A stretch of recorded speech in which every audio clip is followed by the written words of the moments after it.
I never thought my life would change because of a simple coffee spill.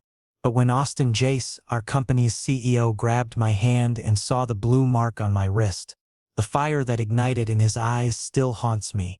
"Patrick," he said quietly, though his voice carried steel, "did someone hit you?"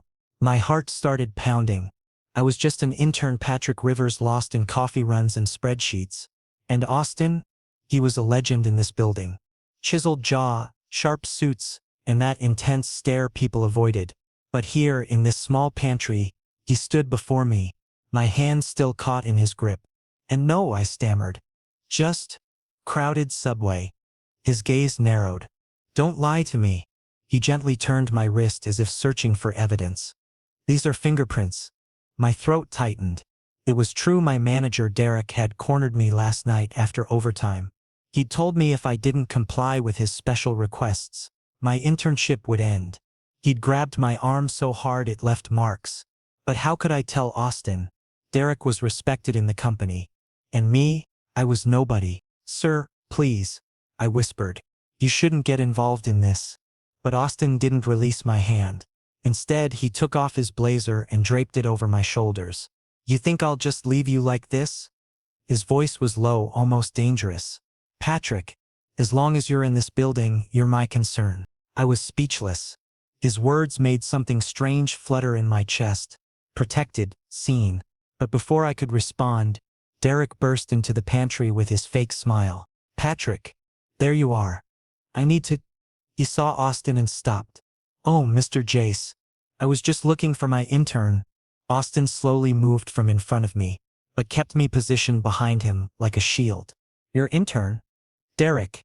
Last time I checked, interns report to HR. Not to you." Derek's smile slipped. "Yes, that's true. But Patrick, last night." "What about last night?" Austin's tone turned ice cold.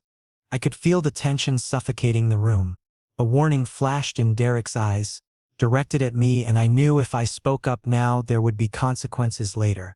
But Austin's hand pressed against my lower back, stable and grounding. "Patrick," Austin said softly without taking his eyes off Derek. "Tell me." And in that moment, with Austin's touch on my spine and his protective energy surrounding me, I made a decision that would change everything. "He grabbed me," I heard myself say, my voice barely above a whisper. "Last night, after everyone left, he said if I refused his advances, he'd terminate my internship." The silence that followed was deafening. Derek's face went pale, then red with rage. "That's a lie," Derek exploded. "This kid is just looking for attention. Mr. Jace, I would never—" "Security," Austin cut him off, his voice deadly calm. He pulled out his phone without releasing his hold on me. "I need 2 officers in the 3rd-floor pantry. Now." "You can't be serious," Derek hissed. "Over some intern's word? Do you know how long I've worked here? My reputation—" "Your reputation?" Austin finally looked at him, and the contempt in his expression made me shiver. "You assaulted a member of my staff. You used your position to intimidate someone under your supervision. That's not a reputation. That's a criminal record waiting to happen." Within minutes, security arrived. As they escorted Derek out, he shot me a look of pure hatred. "You'll regret this, Rivers. You have no idea what you've just done." But Austin stepped between us, blocking Derek's view of me entirely. "The only person with regrets here will be you. Get him out of my sight." When they were gone, the pantry suddenly felt too small, too quiet. I realized I was shaking. Austin's blazer sliding off one shoulder. He caught it before it fell, adjusting it back into place with surprising gentleness. "Thank you," I managed to say, though my voice cracked. He studied my face for a long moment, and I wondered what he saw: fear, relief, the confusion I felt about why the CEO of this entire company cared about what happened to someone like me. "Don't thank me for basic human decency," he finally said. "No one should have to endure what you did." "But Derek was right about one thing," I said, forcing myself to meet his eyes. "People will talk. They'll say I'm just trying to get attention, or that I'm making it up to get ahead. Let them talk." Austin's jaw tightened. "I know what I saw. Those marks on your wrist don't lie, and neither does the fear in your eyes when he walked in." He paused, something shifting in his expression. "Patrick, I need you to come to my office tomorrow morning. 8 sharp. My stomach dropped. Am I being let go? What? No. He looked almost offended by the suggestion. I want to discuss your future here. A better position, better protection. You deserve more than being someone's target. I don't understand, I said honestly. Why do you care? You don't even know me. Something flickered across his face, an emotion I couldn't quite read. Maybe I want to change that, he said quietly. Then, as if catching himself, he straightened and took a step back, creating professional distance once more. 8 a.m. Patrick, don't be late. He turned to leave, then paused at the doorway. Then Patrick? Keep that blazer. It looks better on you anyway. Before I could respond, he was gone, leaving me standing alone in the pantry, drowning in expensive fabric that smelled like cedarwood and something sharp I couldn't identify. My wrist still tingled where he'd held it, and my heart was doing strange things in my chest. I had come to work today expecting nothing more than the usual routine coffee. Files, avoiding Derek's increasingly inappropriate comments. Instead, I'd been rescued by the most powerful man in the building. A man who looked at me like I mattered, like I was worth protecting. As I made my way back to my desk, clutching his blazer around me, I couldn't shake the feeling that my life had just taken a turn I wasn't prepared for. Austin Jace wasn't just my CEO anymore. He was something else entirely, and that terrified me more than Derek ever could. This relationship is professional, I kept reminding myself as I stood outside Austin's office the next morning. But the way my hands trembled as I knocked on his door told a different story. Come in, his voice called out, smooth and controlled. I entered to find him standing by the floor-to-ceiling windows, the morning light casting him in silhouette. He turned, and I was struck again by how commanding his presence was, not just his height or his build, but the way he seemed to own every inch of space around him. Sit, he gestured toward the leather couch. I hesitated, acutely aware that this office was probably bigger than my entire studio apartment. Everything here spoke of wealth and power: the mahogany desk, the city view, the single photo frame, placed face down as if hiding something painful. I sat, and Austin moved to his chair, leaning back with his fingers steepled. Derek has been suspended pending a full HR investigation. Legal is involved. What he did to you won't go unpunished. Relief flooded through me, though guilt quickly followed. Sir, I didn't mean to cause such a disruption. Austin, he interrupted. When we're alone, call me Austin. He paused, his gaze intense. And you're not in debt to anyone's gratitude. What happened was basic human decency, but the intensity in his eyes felt like anything but basic. I looked away, suddenly hyper-aware of the enclosed space, of his cologne filling my senses, that same cedarwood scent from his blazer, mixed with something that made my pulse quicken. Patrick, he leaned forward. I want to offer you something. My heartbeat spiked. An offer? Become my personal assistant. He slid a file folder across the desk toward me. Full contract, benefits, and most importantly, protection. No one will ever lay a hand on you again. Not while you work for me. I stared at the file. This was a dream opportunity, the CEO's personal assistant, but something felt off. Sir Austin, this feels like charity. His jaw tightened. Charity? He stood abruptly, moving around the desk until he was close enough that I could feel his body heat. Patrick, I don't do charity, I invest in people who have potential. His fingers traced the faint bruise still visible on my wrist. And you intrigue me. Intrigue you? My voice came out barely above a whisper. He smiled, then, genuine, devastating. You were terrified yesterday, but you told the truth anyway. You risked your entire career because you knew what was right. His thumb rested on my pulse point, and I wondered if he could feel how fast my heart was racing. That kind of integrity is rare here. I couldn't breathe. What was happening? Professional boundaries had clearly been crossed the moment he started touching me like this. But I couldn't pull away. A knock shattered the moment. Austin instantly stepped back, his professional mask sliding into place. Come in. The door opened and a woman entered, stunning, confident, wearing a red dress that probably cost more than my monthly rent. She glanced at me once, then focused on Austin. Austin, darling, our lunch reservation is ready. Sadie, Austin acknowledged her, though his tone was notably flat. "This is Patrick, my new personal assistant." Sadie's smile sharpened. "Oh? How sudden." She looked me up and down, and I felt uncomfortable under her scrutiny. "Patrick, you should know that Austin's past assistants never lasted very long." "Sadie." Austin's warning was clear, but she had already turned, her heels clicking as she left. And that's when I noticed it.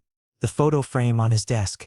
It was facing up now, and in it was Sadie, her arms wrapped around Austin, both of them smiling for the camera. My stomach dropped. Is she your fiancé?" Austin said casually, as if it wasn't a big deal. "It's an arranged engagement. Business merger between our families." My chest tightened painfully. Arranged or not, she was his fiancé, and I was just an intern who'd stumbled into a complicated situation I had no business being part of. "I see," I said, standing up quickly. "I should probably—" "Patrick." His hand caught my elbow. "This doesn't change anything. The offer still stands. In fact, it makes it more important that you accept." "Why?" I challenged, finally meeting his eyes. "Why does it matter to you what happens to me?" For a moment, he looked like he might actually answer honestly. His grip on my elbow tightened, his thumb brushing against the inside of my arm in a gesture that felt far too intimate. "Because," he said slowly, "I can't stand the thought of you being hurt. Not by Derek. Not by anyone. But you're engaged," I said, hating how my voice cracked. "To her, Sadie." "I am," he admitted, and something painful flashed across his face. "It's complicated, Patrick. My father's dying wish was for our companies to merge. Sadie and I were fulfilling obligations, not following our hearts." "Then what about your heart?" The question escaped before I could stop it. Austin's eyes darkened. "My heart," he said quietly, "is currently standing in front of me, looking at me like I'm both his salvation and his destruction." I couldn't process what he was saying. This was my boss. My engaged boss. And yet here he was, looking at me like I was something precious. Something worth the risk. "I need to think about this," I said, gesturing to the file folder. "The assistant position. It's a big decision." "Take your time," Austin said, though he didn't release my arm. "But Patrick, whatever you decide, I want you to know something." He leaned in, his breath warm against my ear. "From the moment I saw that bruise on your wrist, something changed for me. You changed something in me." Then he let me go, stepping back to create professional distance once more. "You can leave for today. Think about the offer. Let me know by tomorrow." I nodded, unable to form words, and practically fled his office. But as I reached my desk, I realized I was clutching the file folder to my chest like a lifeline. Inside was not just a contract, it was a choice. A choice between safety and danger, between professional distance and something that felt dangerously close to desire. And as I looked back at Austin's office door, I knew I was already in too deep to walk away. 3 weeks passed, and I still couldn't quite believe my reality. I was the CEO's personal assistant. Every day brought me closer to Austin, into his meetings, into his office, into his life. And every day, the invisible line separating us grew fainter. "Patrick, this coffee is cold," Austin said without looking up from his laptop. It was 10 p.m. The office was empty, just the two of us remained. "Sorry, I'll get you a fresh one." I started to stand, but his hand caught my wrist. "No." He finally looked at me, exhaustion evident in his eyes. "You're tired too, just sit here." He patted the couch beside him. I hesitated, but he was Austin, my boss, so I complied. Once I sat down, he tilted his head back, closing his eyes. "You know," he said slowly, "you're the first person who tells me when I'm wrong." "What?" I was confused. He opened his eyes, looking at me sideways. "Today's board meeting, when I rejected the Johnson account, you pulled me aside afterward and told me I was being too harsh." A tired smile crossed his lips. "Anyone else would have agreed with me just to stay in my good graces. But you were honest." My face grew warm. "I just thought maybe that I wasn't being fair." He completed my sentence. "And you were right." Suddenly he reached up and brushed something from my hair, his fingers lingering near my temple. "When did this get here?" My breath caught. "Austin." His fingers now traced along my cheekbone. "Feather light." "Something wrong?" "This isn't professional," I whispered, though I didn't move away. He let out a low chuckle. Patrick, nothing about us has been professional for a while now. But then he pulled back, creating distance, and I wasn't sure if I felt relieved or disappointed. The next day brought a harsh reality check when Sadie arrived at the office with wedding planners in tow. I settled them in the conference room, listening to Sadie's animated chatter about venues, flowers, and guest lists. Patrick, she called after the planners left, could you bring me some water? Of course. I turned to leave, but she stopped me. You know, she said in a casual tone, examining her nails, Austin usually goes for a different type. Sophisticated women, experienced partners. She gave me a pointed look. Naive interns. They're just phases he goes through. Her words stung, but I kept my expression neutral. I'm just his assistant. Good. Her smile didn't reach her eyes. Remember that. But that night when Austin invited me to his penthouse for dinner under the pretense of discussing business strategies, I knew our lines had blurred beyond repair. His penthouse was breathtaking, minimalist, modern, a perfect reflection of his personality.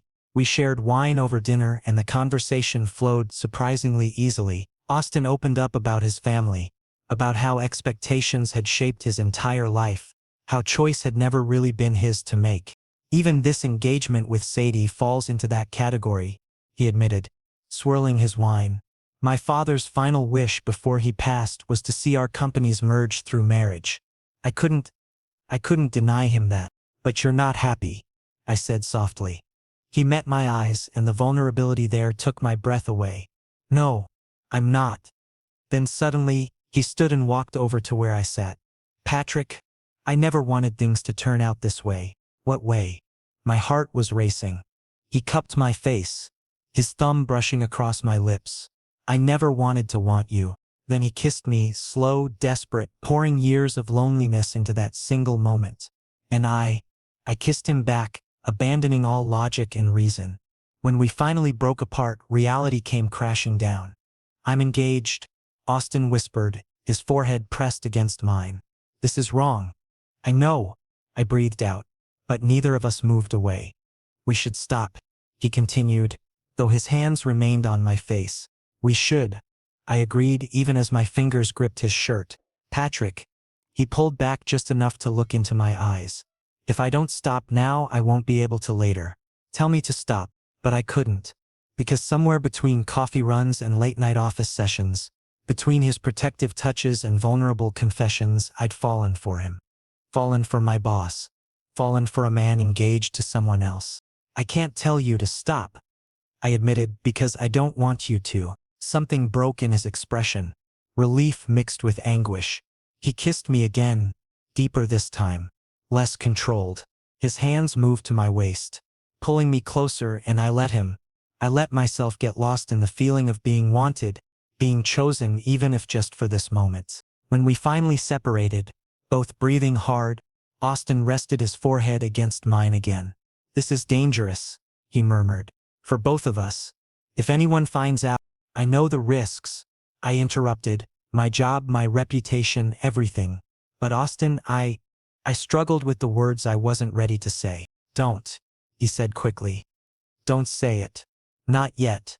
Not when I can't say it back the way you deserve. Because he was engaged. Because we were boss and employee. Because this was impossible from every angle. Then what do we do? I asked.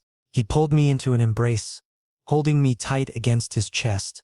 I don't know, he admitted. But I can't stay away from you, Patrick. I've tried. These past 3 weeks, I've tried to keep things professional, to maintain distance. But every time you walk into my office, every time you smile, every time you challenge me on my decisions, I fall a little harder. My heart was breaking and soaring at the same time. Your wedding is in 3 months. I know. His grip tightened. I know. We stood there in his penthouse, holding each other like the world was ending. Because for us, in a way, it was. We'd crossed a line we couldn't uncross. Felt things we couldn't unfeel. Stay tonight, Austin whispered. Just to sleep. I need you near me. I should have said no. Should have left. Maintained whatever professional dignity remained. But instead, I nodded against his chest. That night, I fell asleep in Austin Jace's arms. knowing that I was now part of something beautiful and terrible. A love that couldn't exist, shouldn't exist, but did anyway. And there was no going back. I kept trying to convince myself that kiss was a mistake, a moment of weakness, but whenever Austin's gaze fell on me, or when his fingers accidentally brushed mine while passing files, I knew we were both lying to ourselves. 2 days later, everything fell apart. I was arranging files in the conference room when the door burst open. Derek stood there, supposedly still suspended, and he was furious. "You," he pointed at me with a trembling finger, "you destroyed my entire life." I stepped back. "Derek, you shouldn't be here. Shouldn't be here. This is all your fault." He grabbed my collar, yanking me forward. "You seduced the CEO to secure your position. Everyone knows what you really are. Let go of me." I struggled against his grip, but he was too strong. The door flew open again and Austin appeared, but this wasn't the calm, composed CEO I knew. This was someone else entirely, filled with pure rage. "Get your hands off him." Derek released me instantly, but the damage was done. Several employees had gathered outside the door, whispers already beginning. Austin literally dragged Derek to security, then returned to me. "Are you hurt?" He checked my face, my shoulders, searching for injuries like a man possessed. I'm fine," I stammered, acutely aware that everyone was watching. But Austin didn't care about the audience. He removed his blazer and draped it over my shoulders, exactly like the first time, and led me away, his protective hand firm on my lower back. The office rumor mill ignited immediately. The CEO and an intern? Special treatment? Scandal. I tried to ignore the whispers, but when Sadie cornered me in the parking lot that evening, avoidance became impossible. "Do you think you're special?" Her tone was venomous. "Austin has a savior complex. He fixes broken things. Once you're fixed, he'll get bored and move on. I don't want anything from him." I defended weakly. "Don't lie to me." She stepped closer. "I can see it in your eyes. You want him. But remember this. I'm his fiancée. I'm his future. You're just a distraction." Her words cut deep because there was truth in them. Who was I? A 23-year-old intern while Austin was a 30-year-old successful CEO with a legacy to protect. That night, Austin texted me, "Penthouse. Now." When I arrived, he was standing on the balcony, city lights stretching before him. "Sadie spoke to you," he said without preamble. "How did you?" "Security footage." He finally turned to face me, pain etched in his features. "Patrick, she wasn't wrong. I am using you as a distraction, an escape from my miserable life." My throat constricted. "So all of this, what was it?" He closed the distance between us. "It was real. Every moment with you was real. But I'm selfish. I dragged you into my complicated mess. I put your career at risk. I made you a target for office gossip." His voice cracked. "You deserve so much better. Better away from you," I challenged, tears stinging my eyes. He cupped my face, just like before. "Patrick, if I choose you, the company merger fails. My father's dream shatters. Hundreds of employees lose their jobs. And if you don't choose me," my voice was barely audible. He pressed his forehead against mine, and I could feel his anguish radiating between us. "Then I spend my entire life in a loveless marriage, haunted by the memory of the one person I couldn't have." "Austin." I was crying now, helpless against the emotions overwhelming me. He kissed me then, desperate, like a goodbye. When we separated, he whispered, "I love you, Patrick, but sometimes love isn't enough." He left me alone on that balcony, completely shattered. The next morning, I found a letter on my desk, not from Austin but from HR. An anonymous complaint had been filed about inappropriate workplace relationships, and I was being transferred to a different department, effective immediately. I knew Sadie was behind it. This was her move to separate us, to eliminate the threat I posed. I should have felt relief. Distance from Austin meant less pain, less complication. But instead, I felt hollow, like someone had carved out my insides and left nothing but an empty shell. Lucas found me in the break room, staring at the transfer notice. "Patrick, talk to me." "There's nothing to say," I replied mechanically. "It's better this way." "Better?" Lucas sat across from me. "You look like you haven't slept in days." Austin's been snapping at everyone. Nothing about this is better. He's engaged, Lucas. There's no future for us. But there's a present, Lucas insisted. There's right now. Don't you think that's worth fighting for? I wanted to believe him. God, I wanted to believe that love could conquer corporate mergers and family obligations and the vast distance between our worlds. But I was tired. Tired of being brave. Tired of hoping. Tired of loving someone I couldn't have. I'm taking the transfer, I said finally. It's the right thing to do. Lucas looked at me with such disappointment. But he nodded. If that's what you really want. But it wasn't what I wanted. It was what made sense. What was practical. What would hurt less in the long run. I spent the rest of the day boxing up my belongings from Austin's office.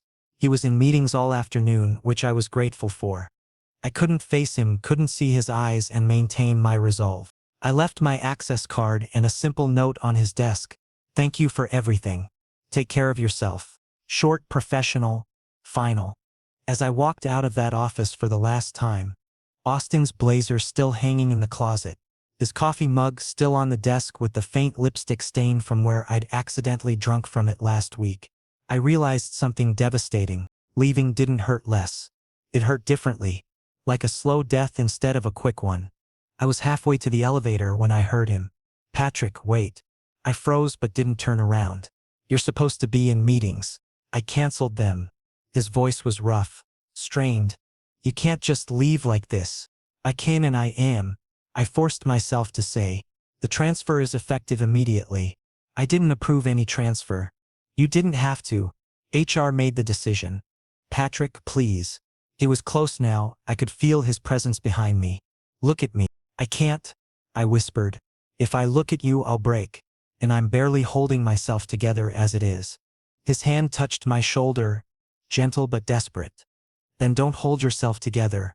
Break. Stay. Fight with me. Fight for what? I finally turned and the devastation on his face nearly destroyed me. A few stolen moments? Secret meetings? Living in the shadows while you marry someone else? I'll call off the wedding, he said suddenly, desperately. You can't. You said it yourself, too many people depend on this merger. Then I'll find another way.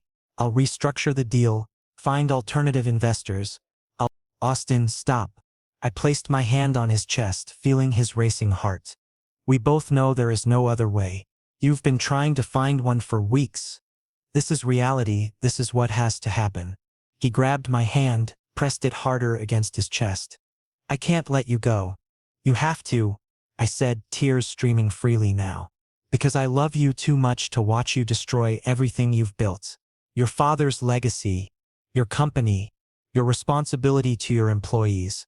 I won't be the reason for that destruction. Patrick. Goodbye, Austin. I pulled away, stepping into the elevator. The last thing I saw before the doors closed was him standing there, broken and beautiful, watching me disappear from his life. 3 days. 3 days since that elevator ride. And Austin hadn't said a single word to me. But then again, I was in a different department now, on a different floor, living a different life. The irony was that my new position actually paid better and had more responsibilities. But I would have traded it all to go back to bringing Austin cold coffee and organizing his calendar. I was filing reports when Lucas appeared at my cubicle. You need to come back upstairs. Why? What happened? Sadie's having her bridal shower. In the office. HR's idea for company unity. Lucas made air quotes. She specifically requested your presence. My stomach dropped. I don't have to go. I'm not in that department anymore. She made it company-wide, Lucas said grimly. And she made sure everyone knows she wants you there. So this was it. Sadie's victory lap, rubbing my face in her triumph. The main conference room had been transformed with pink and white decorations. Champagne flowing, female employees gathered around Sadie as she opened gifts.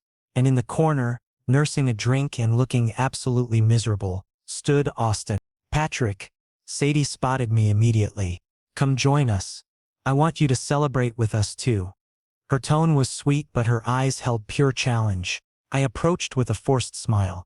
Congratulations. Thank you so much. She grabbed Austin's hand possessively. Our wedding is only 2 weeks away now. So exciting, isn't it, darling? Austin merely nodded. avoiding eye contact with me. Actually, Sadie continued, her voice carrying across the room, Patrick, I have a special request. I'd love for you to be Austin's best man. You two are so close, it seems appropriate. The room fell silent. This was public humiliation disguised as generosity. Sadie, Austin finally spoke, warning in his tone. What? I'm just trying to include everyone. She played innocent. Enough. Austin pulled his hand free. Patrick, come with me.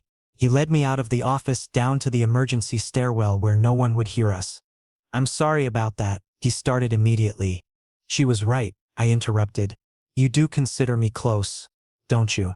Best man is perfect. Patrick. I accept. I forced a smile. I'll be at your wedding, Austin. I'll watch you marry someone else. Because apparently that's all we can do now. Austin gripped my shoulders. You think this is easy for me? Seeing you every day, not being able to touch you, not being able to… Then don't. I exploded. Transfer me to another city, fire me, anything. But stop this torture where you keep me close but not together. I can't let you go, he said desperately. Why? Because you need an escape? A distraction from Sadie? Because I'm in love with you, he finally shouted, his voice echoing through the stairwell. I'm so in love with you that I can't sleep at night. I'm in love with you so much that I search for you in every meeting. I'm so… His voice broke. I stood speechless, tears streaming down my face. He cupped my face gently. Patrick, if there was any chance, if I could walk away from everything, I'd choose you in a heartbeat. But there is no chance, I whispered. No, he admitted, pressing his forehead to mine. There isn't. We stood there holding each other like the world was ending. Because for us, it was. Then he kissed me one last time, slow and heartbreaking. When we separated, he whispered, if I asked you to run away, to leave everything behind, would you? My chest tightened. Would you come with me? Silence. And that was my answer. Then no, I said softly. I won't run. I'll stay. I'll watch you get married, because maybe then I can finally move on. But we both knew that was a lie. Over the next 2 weeks, I threw myself into work, avoiding Austin whenever possible. Lucas became my lifeline, checking on me constantly, making sure I ate, forcing me to leave my apartment on weekends. You're going to make yourself sick, he said one evening over takeout. I'm fine. You're not fine. You've lost weight. You have circles under your eyes. Patrick, this isn't healthy. What do you want me to do, Lucas? He's getting married in 3 days. So stop him. I can't. Why not? Because I love him. I slammed my hand on the table. Because I love him enough to let him fulfill his obligations. Because I love him more than I love myself, apparently. Lucas was quiet for a moment. Have you told him that? That you'd support him no matter what he chooses? It doesn't matter what I tell him. The outcome is the same. Maybe, Lucas said thoughtfully. Or maybe he's waiting for permission to be selfish. Maybe he needs to know you'll be okay before he can make a choice. I laughed bitterly. There is no choice, Lucas. His father's dying wish, the company merger, hundreds of jobs. It's all riding on this wedding. Or maybe, Lucas continued, he's been so busy thinking about everyone else that he forgot to think about what he actually wants. The night before the wedding, I couldn't sleep. I stood on my tiny apartment balcony, looking at the city lights, wondering if Austin was awake too. Wondering if he was thinking about me the way I couldn't stop thinking about him. My phone buzzed. A text from an unknown number, rooftop garden, midnight. Please. I shouldn't have gone. I should have stayed in my apartment. Maintained the distance we'd so carefully constructed. But my feet carried me to the building's rooftop anyway. Hope and dread warring in my chest. Austin was already there, still in his dress shirt from wedding preparations, looking exhausted and beautiful. Thank you for coming, he said quietly. I almost didn't, but you did. He smiled sadly. You always do. Austin, what are we doing? You're getting married tomorrow. I know. He ran his hand through his hair. I know, and I should let you go. I should walk away cleanly. But I needed to see you one more time. Needed to say things I haven't had the courage to say. Then say them, I challenged. Say whatever you need to say so we can both move on. He stepped closer. I wish I'd met you before all of this. Before Sadie, before the merger, before the obligations. I wish we'd had a chance at something normal. But we didn't. No, he agreed. We got something impossible instead. Something beautiful and terrible and completely doomed. So why are we here? My voice cracked. Why torture ourselves like this? Because tomorrow I marry someone I don't love, Austin said, his eyes glistening. And I needed you to know, really know, that if circumstances were different, if I had any other choice, it would be you. It's always been you. I closed my eyes against the pain. That doesn't make this easier. I know, he whispered. I'm sorry. We stood in silence, the city breathing around us, two people caught in an impossible situation with no way out. I should go, I finally said. You need rest for tomorrow. He caught my hand as I turned. Patrick, be there tomorrow, please. I need to know you're there even if we can never be together. How could I refuse him anything? I'll be there. He pulled me into a final embrace, and I memorized everything. His scent, his warmth, the steady beat of his heart against my chest. Goodbye, Patrick, he murmured into my hair. Goodbye, Austin. Tomorrow I would watch the man I loved marry someone else. And somehow I would have to find a way to survive it. The wedding day arrived with perfect weather, a perfect venue, and my perfect nightmare. I stood in front of my mirror adjusting the black suit Austin had specifically sent to my apartment. The irony wasn't lost on me. I'd be the best dressed guest at my own heartbreak. The venue was stunning. Beachside ceremony. White flowers everywhere. Elegant guests mingling with champagne glasses. I felt sick. Lucas found me hiding near the back. You don't have to do this. Yes, I do. I replied mechanically. I promised him. Patrick, this is masochistic. I know. I watched the guests taking their seats. But it's the last thing I'll ever do for him. I made my way to the groom's preparation room, where Austin stood adjusting his tie with trembling hands. When he saw me in the mirror, his expression crumbled. You look handsome, I said softly, keeping my distance. Patrick, don't. I interrupted. Today, let me be strong. Don't make it harder than it already is. He turned to face me fully. You know that if you asked me to stop this right now, I would consider it seriously. Austin. The door opened and Ryan, Austin's best friend, entered. Hey man, it's time. Sadie's ready. The moment shattered. I took my place near the altar as the ceremony began. Sadie walked down the aisle looking stunning in her white gown, and guests gasped appreciatively. Everyone except Austin. He was looking at me. The priest began the ceremony, his voice droning through traditional vows. I focused on breathing, on staying upright, on not falling apart in front of 300 people. If anyone objects to this union, speak now or forever hold your peace. The customary silence began to settle. Then Lucas stood up. The room collectively gasped. I object, Lucas said clearly, confidently, because the groom is already in love with someone else. Chaos erupted. Sadie's face went white, then red. Guests began whispering frantically. And I stood frozen, unable to process what was happening. Lucas, what are you? I started, but he held up his hand. Patrick, I'm your friend. And I refuse to watch you die inside for one more second. He looked at Austin. And you're a CEO. Powerful and respected. But right now you're being a coward. You're not fighting for your own happiness. Excuse me? Sadie's voice was shrill. What is this? Sadie, Lucas continued calmly. You know this marriage is a sham. You don't love Austin. You just want the status in the merger. Sadie's face flushed darker. How dare you? Stop. Austin's voice cut through the chaos. Everyone fell silent. He looked at Lucas, then at me, then at Sadie. He's right, Austin said quietly. Another collective gasp. Austin! Sadie hissed. But Austin stepped down from the altar and walked directly to me. Patrick, I'm sorry. I'm sorry I hurt you. I'm sorry I was a coward. He took my hand in front of everyone. But I can't run anymore. My heart was exploding. Austin, your father's dream. My father wanted me to be happy, he interrupted. And I'm only happy with you. This will be a scandal, I whispered. Let it be. He smiled, genuinely freely. If you're with me, I can face anything. Then he kissed me in front of the altar, in front of the guests, in front of Sadie.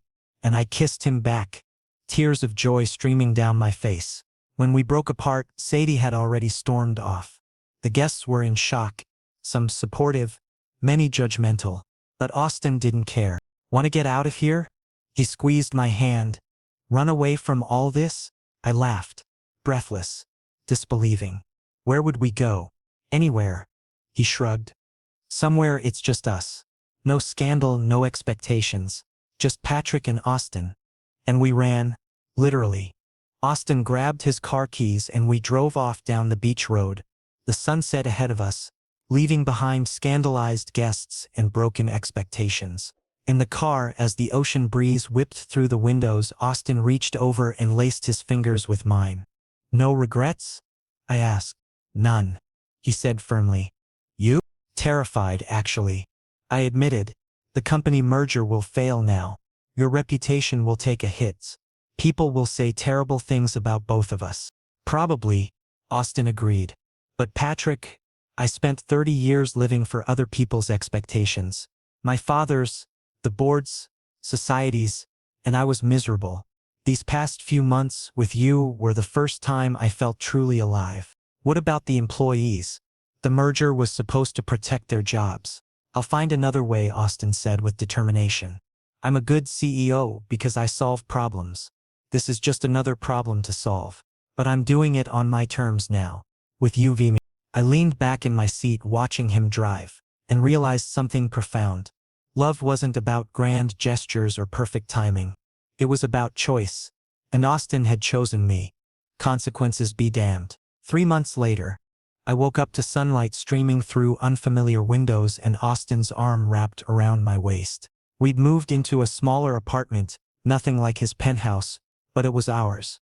The scandal had died down eventually, replaced by newer gossip. The company merger did fall through, but Austin had restructured, found new investors and actually created more jobs in the process. Some people still whispered when we walked into the office together. Some still thought what we did was scandalous and wrong. But many had come around, seeing how Austin had fought for both his company and his personal happiness. "Morning," Austin mumbled sleepily, pulling me closer. "Morning," I smiled, turning to face him. "What are you thinking about?" he asked, reading my expression. "About how 3 months ago I was convinced love wasn't enough. That sometimes you had to let go of what you wanted for the greater good. And now I realize that sometimes love is everything. Sometimes fighting for what you want is the greatest good." Austin kissed my forehead. "I'm glad I fought." "Me too," I whispered. The apartment was small, the furniture mismatched, the decor minimal, but it was filled with something his penthouse never had: genuine happiness. My phone buzzed. "Lucas texting brunch today? I want details on how the Great Escape actually worked out." I showed Austin the message and he laughed. "Your friend is relentless. He saved our lives," I pointed out. "Standing up at your wedding like that. Remind me to give him a raise," Austin joked. As I got up to make coffee, Austin caught my hand. "Hey Patrick?" "Yeah?" "Thank you." "For what?" "For existing. For waiting for me to find my courage. For being worth the risk." I kissed him softly. Always. In that moment, in our small but perfect apartment, with coffee brewing and morning light painting everything gold, I realized something important. I'd been just an intern until the CEO grabbed my waist, saw my bruises and changed my entire world. And I'd do it all over again in a heartbeat.